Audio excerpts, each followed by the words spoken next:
ప్రియమైన దేవుని పిల్లలారా, ప్రభువైన యేసుక్రీస్తు వారి పేరట మీ అందరికీ వందనాలు. ప్రభువు పేరట మీ అందరికీ శుభములు, దీవెనలు కలుగును గాక. ఈ ఉదయకాలం పరిశుద్ధ గ్రంథము నుండి దేవుని వాక్యాన్ని చదువుకుందాము. కీర్తన గ్రంథము 23వ కీర్తన 4వ వచనాన్ని చదువుకుందాం. గాఢాంధకారపు లోయలలో నేను సంచరించినను, ఏ అపాయమునకు భయపడను. నీవు నాకు తోడయుందువు. నీ దుడ్డు కర్రయు నీ దండమును నన్ను ఆదరించును.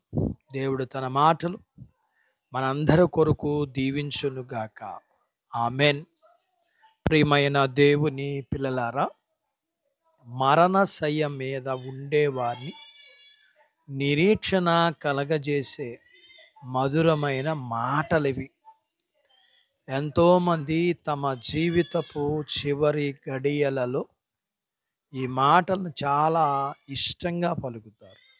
అయితే భౌతిక మరణ సమయంలో మాత్రమే కాదు, మనం జీవిస్తూ ఉండగా ఆత్మీయ మార్గములలో వేదన కలిగినప్పుడు కూడా ఈ వాక్యాన్ని మనం అన్వయించుకోవచ్చు.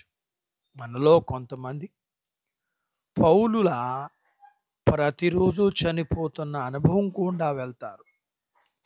ఈ భయంకరమైన గాఢాంధకారపు మరణ లోయల అనుభవాలు కూడా మనలో కొంతమంది ఎన్నోసార్లు ప్రయాణం చేస్తాం. ఆ సమయాల్లో కలిగే ఘోరమైన ఆలోచన నుండి, ఇంకా విచిత్రమైన భయాల నుండి, భయంకరమైన కృంగుదల నుండి కలిగే బాధను భరించినట్లు ప్రభువే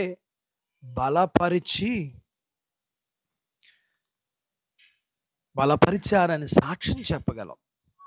ప్రభువు మనల్ని బ్రతికించాడు. మన ప్రాణం సొమ్మసిల్లిపోయిన సందర్భాలలో అసలైన మరణమును భయము నుండి మనల్ని కాపాడాడు. మనం తీవ్రమైన ఒత్తిడికి లోనయ్యాం, అలాగే అనగొట్టబడ్డాం. అయినా సరే మనం బ్రతికే ఉన్నాం. ఎందుకంటే మన కాపరి మన ప్రక్కనే ఉన్నాడు అన్న సంగతి మనం గుర్తించాం. మన శత్రువు మనల్ని గాయపరచకుండా ఆయన తన దండముతో అడ్డుకుని తన దుడ్డు కర్రతో శత్రువుని తరిమేస్తాడని మనం విశ్వసించాం. కాబట్టి మనం జీవముతో ఉన్నాం. ప్రస్తుతం భయంకరమైన వేదనతో మన జీవితాలు కప్పబడి చీకటిలో ప్రయాణం చేస్తున్నప్పటికీ ప్రభువుని మహిమపరుస్తూ ఆయనలో మనం పూర్తి నమ్మకం ఉంచి ప్రశాంతంగా జీవిద్దాం. ఎందుకంటే ఈ మంచి కాపరి మనలను మరణం పర్యంతం వరకు తన వడిలో ఉంచుకుని మనల్ని నడిపించే మంచి కాపరి మనకు ఉండగా మనకు భయము వద్దు, భయపడవద్దు, ధైర్యంగా ఉందాం. దేవుడు తన మాటలు మన కొరకు దీవించునుగాక. అట్టి బాధ్యత దేవుడు మనకు దయచేయునుగాక.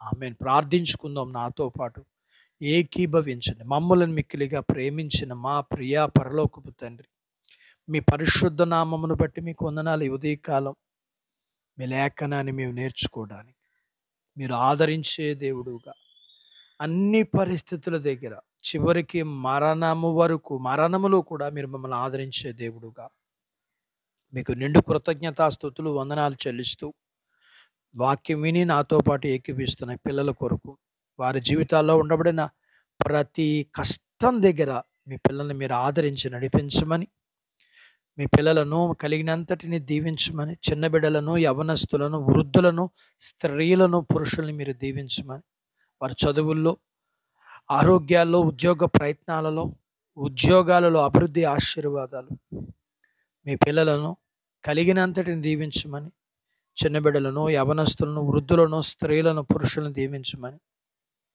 వివాహాలు కాని వారికి అవుటకు, గర్భఫలములు లేని వారికి గర్భఫలములు మీరు ఇచ్చిన వారికి సుఖమైన ప్రసూతి ఇమ్మని, ప్రసూతి అయిన వారికి ఆరోగ్యం ఇమ్మని, మీ పిల్లల అవసరతలు, సమస్యలు, బలహీనతలు, ఉన్న రుణాలు, వీటన్నిటిలో మీ పిల్లలకి మీరు మేలు చేసి సహాయం చేసి మీరే మహిమ పొందమని, మీ సన్నిధి తోడుగా ఉంచమని, మీ కృపాహస్తాలకి బిడ్డలందరినీ అప్పగించుకుంటూ యేసు ప్రభు వారి పేరట స్తుతించి ప్రార్థించి అడిగినవన్నీ పొందుకుని ఉన్నాము తండ్రి. ఆమెన్.